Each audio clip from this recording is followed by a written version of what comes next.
Kita tahu bahwa kalau customer belanja itu ada 3 tahap.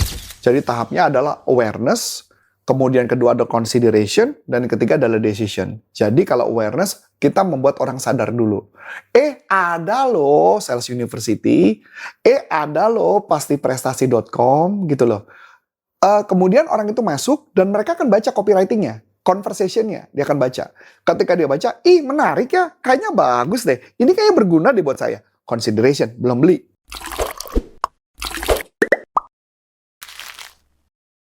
Kali ini kita mau bahas buku. Nah, ini yang nulis juga duet ya, cowok dan cewek kali ini. Tamara Sheng dan Byron Matthews. Judul bukunya itu Self Enablement. Yuk langsung aja kita tanya sama Coach Arif. Halo Coach. Halo. Buku tentang apa ini Coach? Berceritakan tentang apa? Nah, buku kali ini tidak berbicara mengenai skill, tapi berbicara mengenai kenapa sales gagal. Itu biasanya kalau dia dikasih gambaran adalah sistemnya yang gagal. Jadi berbicara mengenai sistem, bukan mengenai si salesnya, mengenai sistem. Nah, sistem apa? Nah, kita akan bedah satu-satu. Nah, yang pertama dia bilang bahwa sistem itu kenapa gagal, harusnya semua orang sales itu harus ada alignment. Jadi ada keselarasan dulu. Jadi keselarasannya apa saja? Jadi ini menarik, Bu. Jadi seorang sales bisa berhasil kalau satu, strateginya benar. Strategi itu artinya target bisnisnya benar, target revenue-nya benar. Target bisnis berarti target market. Yang kedua adalah buyer. Bagaimana cara customer ngambil keputusan. Keren ya? Jadi bukan hanya strategi, bagaimana cara ngambil keputusannya. Yang ketiga adalah conversion. Gimana caranya percakapan yang harus terjadi supaya, bukan conversation. Percakapan yang terjadi supaya mereka closing. Yang keempat adalah konten, alias mungkin bahan promosinya mendukung atau enggak. Yang kelima adalah capability, baru skill salesnya. Yang keenam adalah alat ukur atau measurement. Jadi keberhasilan sales dilihat dari 6 sudut dulu, Bu. Kebanyakan buku sales selalu ngebahasnya tentang berkaitan dengan capability. Jadi sedangkan kita harus ngeliat dari 6. Jadi saya kasih contoh yang paling gampang. Misalkan ketika kita ngeluncurin produk baru. Apakah strateginya, target bisnisnya masuk akal apa enggak? Kemana target marketnya? Mau dijual kemana? Yang kedua adalah buyer. Buyer berarti apa? Ngeliatin cara dia belajar, bagaimana cara dia beli, bagaimana cara dia mau bertumbuh. Buyer. Jadi psikologinya. Yang ketiga adalah conversation. Apa percakapan atau bahasa message yang mau disampaikan. Jadi misalkan Ibu Ana ngomong, kan sering banget Bu Ana ngomong, jangan pensiunkan sales Anda. Itu conversation. Jadi conversation apa yang harus kita tonjolkan supaya orang tertarik. Yang keempat baru media kontennya. Promosinya via mana? Apakah via sosial media kayak sekarang, YouTube, atau via Instagram, atau via Reel, atau via mana, itu adalah konten. Baru selling skillnya, dan baru ada alat ukur. Nah, yang kebanyakan sales gagal adalah kadang-kadang sebuah strategi ketika di jalan nggak pernah diukur. Jadi nggak pernah ketahuan. Seperti tadi saya juga ngobrol sebentar kan sambil tadi sebelum kita mulai, saya nanya Mas Adi penjualannya gimana? Penjualan segini. Saya bilang, apa yang gagal? Karena strateginya belum jelas kan gitu ya. Bayarnya juga, behaviornya juga belum jelas. Ya kan, conversationnya, yaitu ada copywriting. Ya kan, konten itu berarti cara media nyebarinnya di mana, dan kemampuan jualan, dan diukur apa enggak. Nah, kebanyakan ketika saya tanya alat ukur, mereka selalu kebingungan tuh. Ngukurnya tuh kebingungan. Padahal alat ukur itu bisa tahu bahwa yang iklan yang dikeluarkan, apakah sesuai apa enggak. Kebanyakan, makanya kenapa saya selalu bilang gini, setiap kamu nyebar conversation atau copywriting keluar, berapa yang balik ke kita? Dari yang balik ke kita, itu diukur apakah banyak nggak yang baca, banyak nggak yang komen, banyak nggak yang chatting. Nah, kalau itu nggak terjadi, berarti penjualan berhasil apa nggak? Tidak berhasil. Itu gambarannya, Bu. Jadi, sales tidak melulu tentang selling skill, tapi juga mengenai sistemnya yang mesti dibicarakan. Ya, kalau mama kita bicara strategi, pasti kan strategi bagaimana caranya mengejar target market, siapa visi misinya gimana cara metode pendekatannya, itu adalah strategi. Nah, makanya banyak orang yang gagal di bagian itu karena tidak ada strategi. Makanya sama kayak saya juga minta kan bahwa tim kita adalah lebih baik apa? Lakukan woro-woro.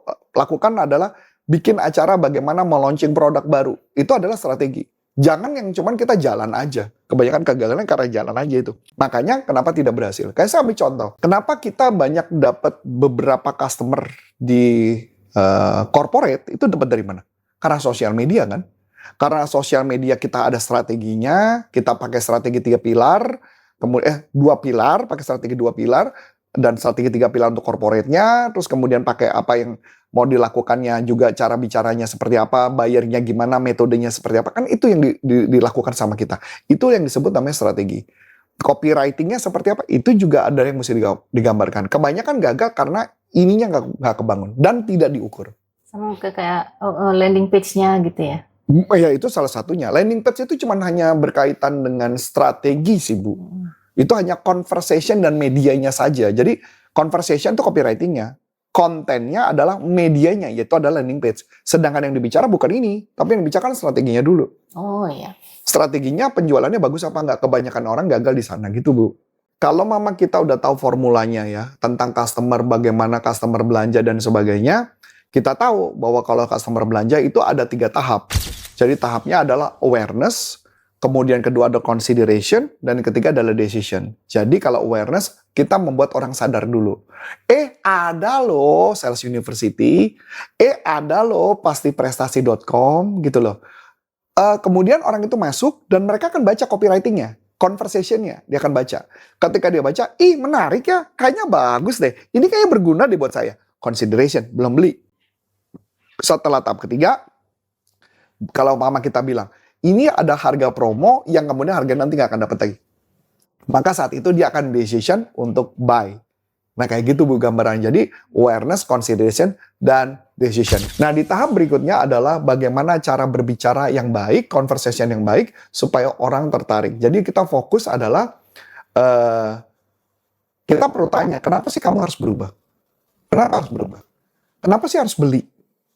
Kenapa harus beli konten kita? Kalau dia bilang, kalau dia nggak tahu alasannya kenapa harus beli, maka dia nggak akan beli. Misalkan contoh, saya ngomong tentang NLP. Kemudian saya buat konten tentang NLP. Saya bahas tentang konten NLP. Lama-lama dia mikir gini, iya ya, cara itu sangat sederhana banget ya.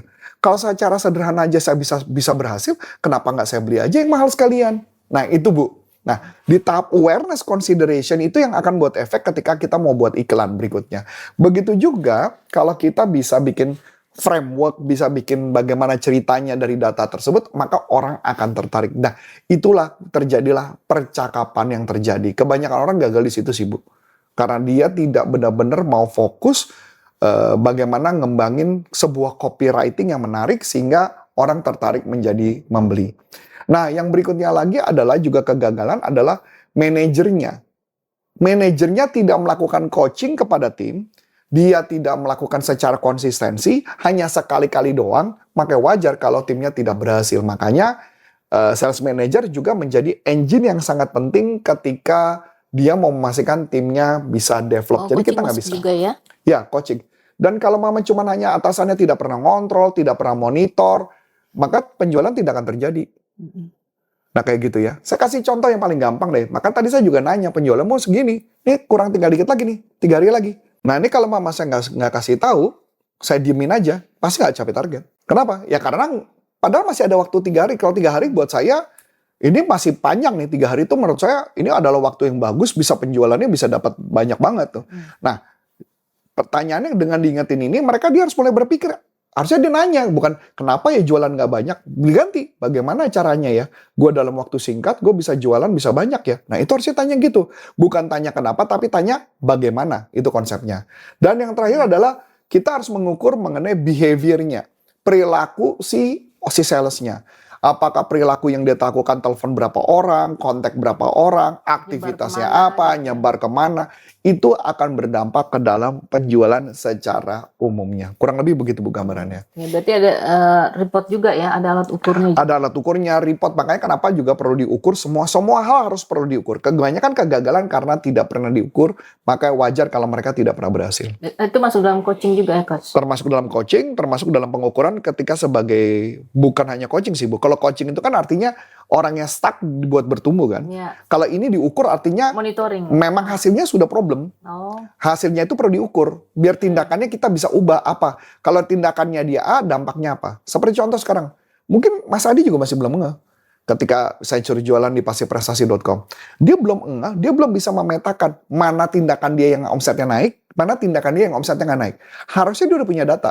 Cuma dia ngeh apa enggak gitu loh. Karena Desember dia udah pernah berhasil tuh. Jadi harusnya dia ngukur nih. Dulu gue tindakannya melakukan ini, gue berhasil. Tapi kenapa Januari ini gue belum berhasil? Pasti nggak diukur sama dia.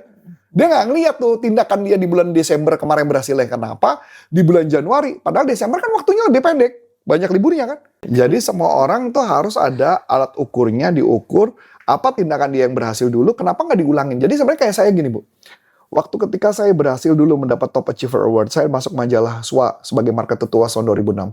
Saya hanya ngeliat pola sih Bu, pola yang sama saya ulangin. Ketika pola yang sama saya ulangin, Pola keberhasilan. pola keberhasilan, udah pasti berhasil. Sebenarnya Adi udah punya pola. Dari Desember dia udah ngeliat. Sebenarnya dari November dia udah ngeliat. November kan udah mulai jualan ya. November udah jualan tuh. November nggak achieve ya? Nggak. Dia Desember achieve tuh. Nah pertanyaannya Januari nih.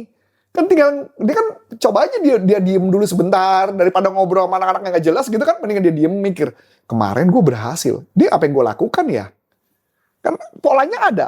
Kan datanya ada. Datanya apalagi sekarang tim kita udah bikin sistem data udah kebaca tuh polanya. Nah tinggal melakukan pola yang sama harusnya bisa berhasil.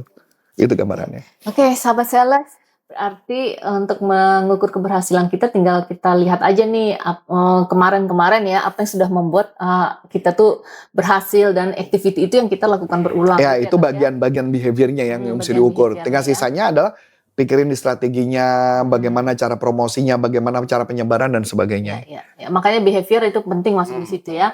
Oke, sahabat sales, kalau ada pertanyaan seputar buku kita kali ini, yuk langsung aja dilayangkan ke YouTube channel kita supaya YouTube channel kita ini semakin bertumbuh. Dengan saya Melani Dan saya Coach Antoni Sarif mengucap banyak terima kasih, sukses buat Anda, sampai jumpa. Banyak ide, omset melejit.